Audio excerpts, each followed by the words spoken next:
Good morning there. It is a beautiful day here in Austin, Texas, and we are doing the clicker. We needed some more clickers for our beautiful gate, which if you haven't checked out that build, go check it out. I show you how to build these stucco columns, the wood gate, and the automatic Mighty Mule.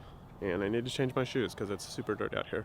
Anyways, we're connecting this clicker and I'll show you how to do it. I bought a 2-pack of FM135 clickers from Amazon. The logo on them are different than what I got, which is kind of weird, but they still work as intended, so I'm cool with it. The pack also comes with directions, but let's jump into it. For this, you need to open up your control. Just kidding, you don't need to do that. You just need your clicker and the off switch. So you're going to switch it off, hold your clicker button, and then turn it back on, and then wait, and then it should give you a long beep like this.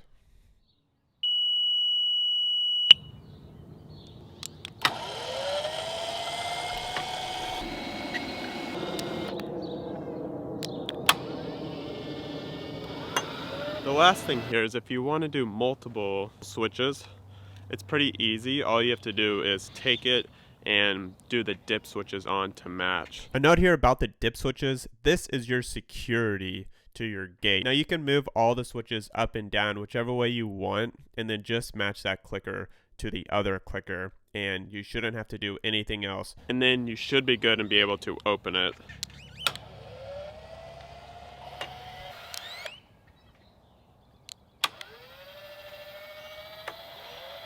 Alrighty, they work. So that was really easy. First time doing it, it took me, I don't know, 10 minutes. So you can do it too. Let me know in the comments if you have any questions. And check out the video on doing this automatic gate and stucco columns. And subscribe to the channel if you want to see more DIY content and stuff like that. And